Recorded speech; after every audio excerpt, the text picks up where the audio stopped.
So I guess we didn't do our morning mumbles today, and so I just remembered. So here we are sitting across from the Burasa grocery market. Lily's inside. Pippi and I already did a 15-20 minute walk around, and we came back in case Lily got out, but she hasn't come out yet. So this is what it's like. This is the protocol for going for fresh vegetables and deli special kind of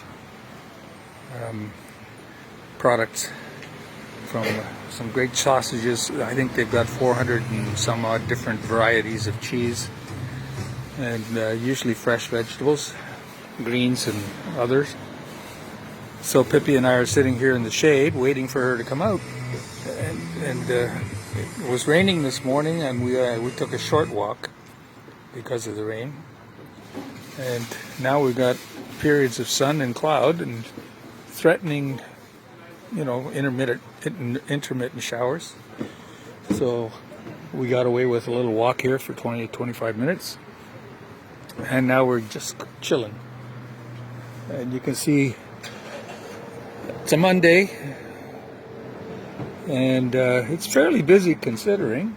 This usually is a hopping place on the weekend for sure, but even with the COVID, there's people walking around, and to get into the stores, I guess it's fairly evident that we need to have a mask now everywhere in Quebec, and even people are keeping the masks on during the outdoor walks between shops, I guess.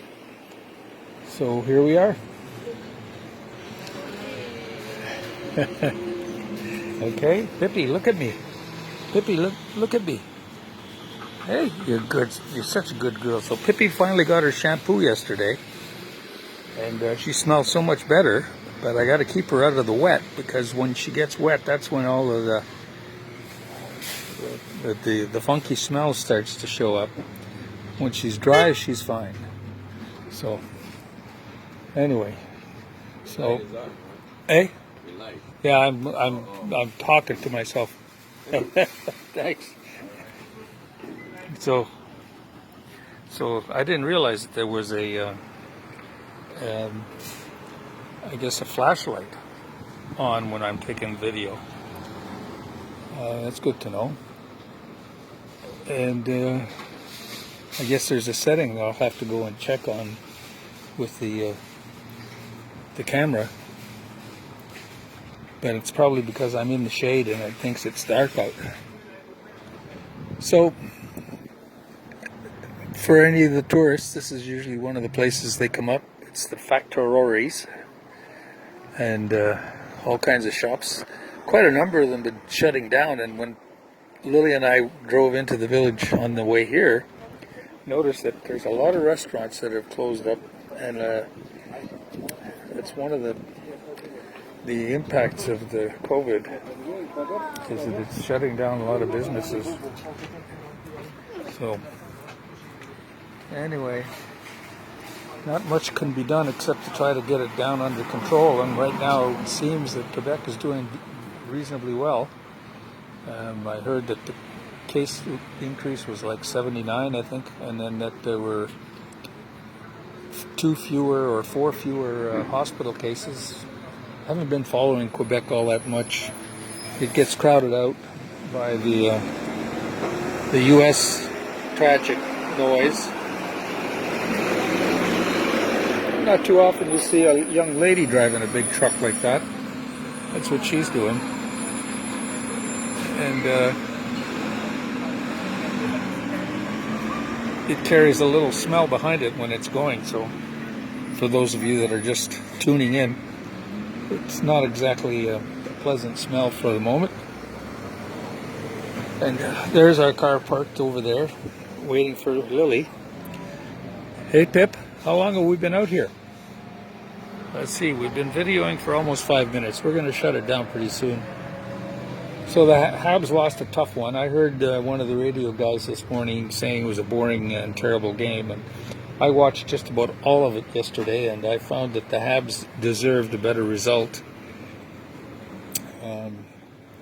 Philadelphia was by no means the better team, but it happens. That's why they play long seasons and 7-game series, to try to even out the luck factor. Anyway, we'll be back in the mumble mode tomorrow morning. And tomorrow I've got another roof estimator coming up. Got one guy that came on Thursday, sent me the weekend estimate. I don't like the price, and I don't like the fact that it's itemized but just $1,000 total. So once I get the second estimate, I'm going to be comparing them for not only price but also structure of their estimate. I certainly want to have a breakout of labor versus shingles versus other materials, and go from there.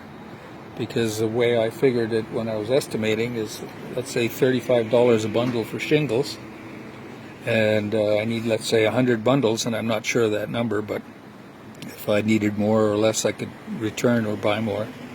And I'm thinking $30 an hour for, let's say, 5 guys for 2 days. So that's 5 guys times 8, 16, that's 80 hours. At 30, that's 2,400. So let's say 3,500 and 2,400 is 5,900 plus incidental materials and cleanup and transport and etc. Let's add another 1,000.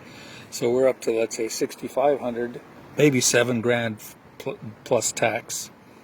And the price I've got right now with tax is almost double that. So we'll see what the guy on Thursday tells me.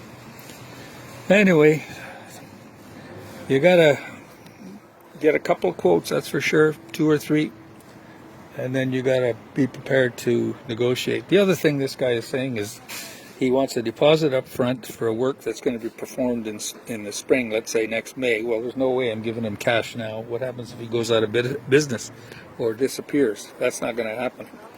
If he wants a cash deposit, I'll give it to him next May, and then when work starts, a second payment, and when work's finished, another payment, which makes sense to me. But this advance, let's call it retainer, if you like, ça marche pas pour moi. So we'll see what the other guys have to say. Anything under 10 total will probably work for me. So I did manage to mumble. Hey, Pip, you resting here? Hey, not much action other than just mumbles going on. Well, we'll sign off. There's my good dog having a cool chill.